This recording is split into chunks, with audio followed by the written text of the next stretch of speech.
in our case, we went up to Berry College, where we were guided by two experts, a botanist and then also well, I guess they're both botanists. But actually, really, there was a forest ecologist and a botanist, self-trained botanist. And it was really, really cool to have them along, but at the same time, it was very, very overwhelming because, you know, both of them are just naming off plants after plants after plants after plants after plants after plants, and it was a bit much. For somebody that doesn't have a plant, really too much of a plant background. I mean, I know enough out in the woods to, you know, I know what I can eat, know what I can't. But other than that, I don't really. Well, before this class, I never really knew that much about them. But it was really interesting because you kind of see their enthusiasm about it. But back to the landscape. Up in that area, there's a lot of transition going on and a lot of attempt at restoration. Of course, you know, one can make the argument: what are you restored to? What are you restoring to? What are you trying to go for? Are you trying to go for the same stuff that George Washington and Daniel Boone and them might have encountered, or are you wanting to get it back to where it was, you know, pre native peoples, pre anthropogenic activity at all, or are you trying to get it, you know, turn of the century, pre-logging? What are you trying to do? So, but it's pretty interesting what they're going for, which is you know, reintroduction of pyrogenic regimes. And pyrogenic regimes have been excluded up there for so long that it completely changed the entire makeup of the forest up there. And, you know, very detrimental to what was going on up there. But we encountered a couple different things: longleaf pine forest. Went to the chestnut. I guess it's chestnut orchard. Chestnut orchard. What they were doing there was their breeding program, trying to hybridize Chinese and American chestnuts, so that American chestnuts could more survive the blight. But I've got some more on that here shortly. But here's some of the videos that I've shot, and so enjoy. So we're here at Berry College at the longleaf pine area, where they are doing some restoration of the longleaf pine forest by way of burning. You notice around me it's kind of open. A lot of black needle grass growing here. That's this stuff right here. Pretty common thing out here.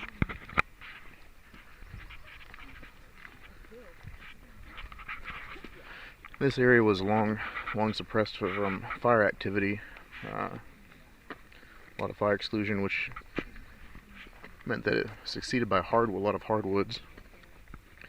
And with the recent reintroduction of pyrogenic regimes, so folks, as I was saying, this grass that's coming planted around here, we've got sparkleberries, which grow up from the root. That's these guys. They're in the same family as blueberries. And we've got anise smelling sambuca, or not sambuca, but anise smelling goldenrod. That's these guys. And it smells like sambuca. Yummy. So this is a longleaf pine. Let me make sure it's not backlit. Make sure it's not backlit. There we go. Longleaf pine. This one's about 130 years old. We've also got some of the shortleaf pine, They have a lot shorter leaves, so a lot shorter needles, about yay long, versus long leaf, which is about like that. And short leaf is a little bit less fire tolerant.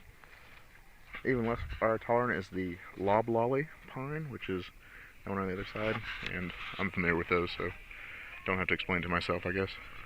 Here is a longleaf pine in the grass stage, and they're of course, kind of short, stubby. They got a lot of needles around them, and this helps with heat, disperse heat and fires, and it will shoot on up. In its adolescent stages, shoot on up sky high, but will be really thin and stubby. Think of the pine straw farms down in South Georgia. Mint. Some mountain mint. I just love me some of that mountain mint. I bet if we pop off one of these buds right here, it'll really good and minty. It's kind of fuzzy leaf on both sides, really kind of fuzzy. Really interesting. This is a finger ridge of Lavender Mountain. You can look out, see out past it. This forest first was burned, well, for the first time in a long time, 1999, and has been burned at regular intervals, about 3 to 4 years a piece. So a lot of the deciduous hardwoods have been naturally excluded here due to the fire, leaving it pretty open woodland. All of these are, this is all a longleaf pine stand. See some other younger in their juvenile stage up there towards the top. These are all in their adult stage. These trees are about 100 years old, some of them.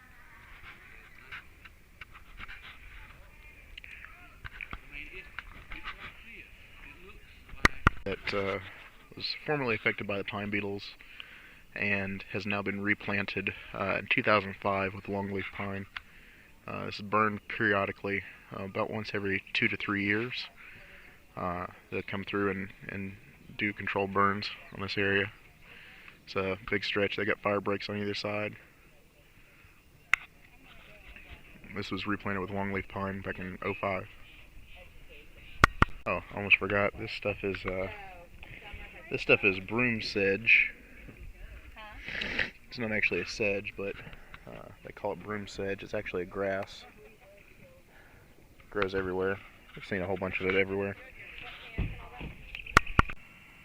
So Dr. Cipollini, I believe that was his name, Dr. Cipollini was one of the guides that took us out into the woods. He's a professor at Berry, a forest ecologist, if I remember correctly, is what he said. He's also working with the American Chestnut, I don't know if it's American Chestnut Society, Association, but the organization that he's doing work with actually is working to breed in blight resistance to the American chestnut.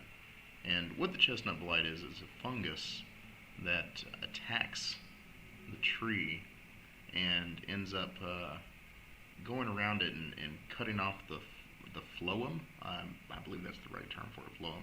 I'm not sure though.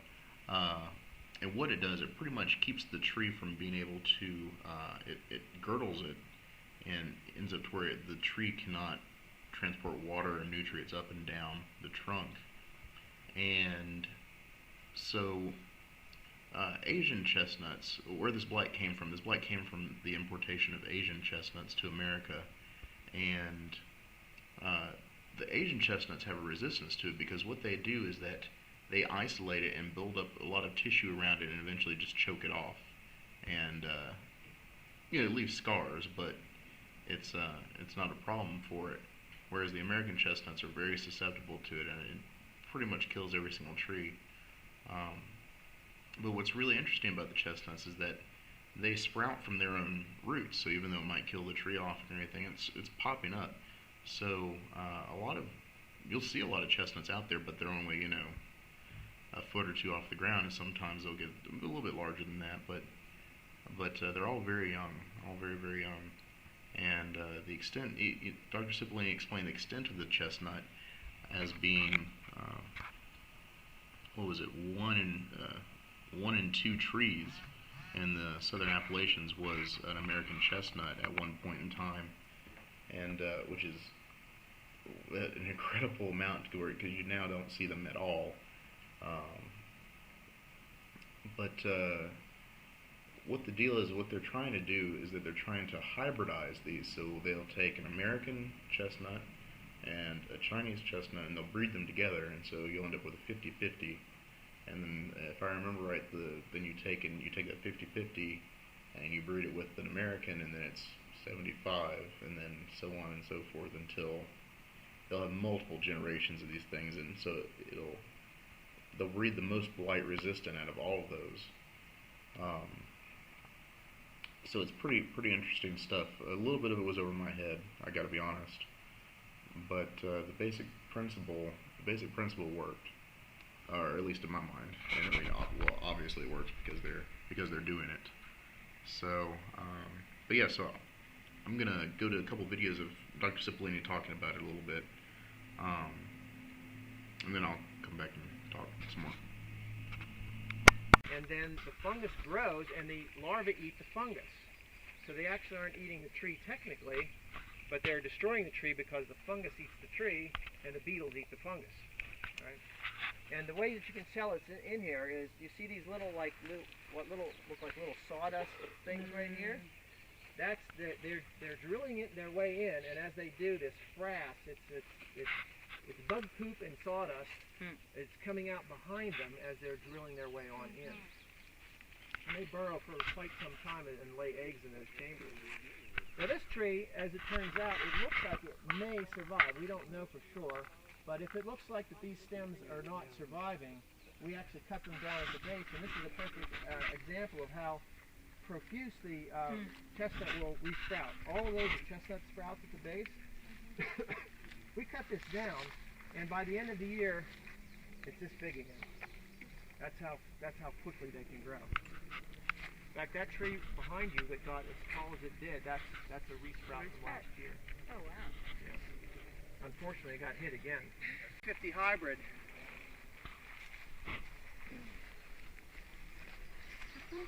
This one right here, and again, this is going to show sort of a mixture of characteristics. Because it's not quite the same as either one. So the leaves are pretty hairless. Maybe the teeth are maybe a little more distinct. Some are and some aren't. It's already pretty far advanced in its flowering. There's a little bit of hairiness here and there. So it's 50-50. It's a little bit wide, you know. It's going to start to spread out sooner. But in any case, this is the start of the whole process. This is how you initially get. So these trees are intermediate in blight resistance. So they generally live. And if they get the blight, they still will generally live, and they'll make it through. Then you would take, if this one lives, then you would take this and you could potentially cross it with the pure American. So this is a 50-50 hybrid. If you cross it with the pure American, the offspring is a 75% American and 25%. You got to think about this. What we're trying to do is, the principal thing here is blight resistance, right? So if a tree gets the blight and dies from it, are we worried about that tree? Right? We don't worry about the blight in these kinds of orchards. We do worry about the other diseases, because if the other diseases get them, then we can't determine whether or not that individual had blight resistance. So we treat the orchards for the ink disease. This one gets sprayed with a substance that, it's actually a fertilizer, but it helps prevent them from getting the root disease. And then we manage the ambrosia beetles by monitoring for them. I don't see any of our traps right here, but we have traps in the orchard that we monitor for the beetles. And then once we find the trees that are attacked, what our students are doing right now is they're monitoring those trees, and if they look like they're going to die, we're going to cut them to the base. We're going to take them away and burn them or chip them up to get the beetles out of the orchard. If they can survive, we're hoping to actually blight test them at least before they die from the blight. or I mean from before they die from ambrosia beetles. So it's management. After we saw the chestnut orchard, went into one of the, really one of the most interesting sections of that whole day. Well, to me, the most interesting section of that whole day, which was the flatwoods, and we went into these wetlands. Got to see some wetlands, got to see some prairie, and of course in the wetlands, pretty thick canopy cover. Got to see some big bald cypress. Actually, I think that was one of the biggest bald cypress I've seen in Georgia, with outside of the Okefenokee. Yeah, I got to see some of that. Got to see some, swamp chestnut oaks, white ash, and green ash, and got told the difference between the two. If I remember, white, the leaves kind of go up. Green, the leaves kind of come down on the thing, which was pretty neat. Richard was just so full of information. It was really cool to be around somebody that was that smart. I wish I had half the information that he had in his head.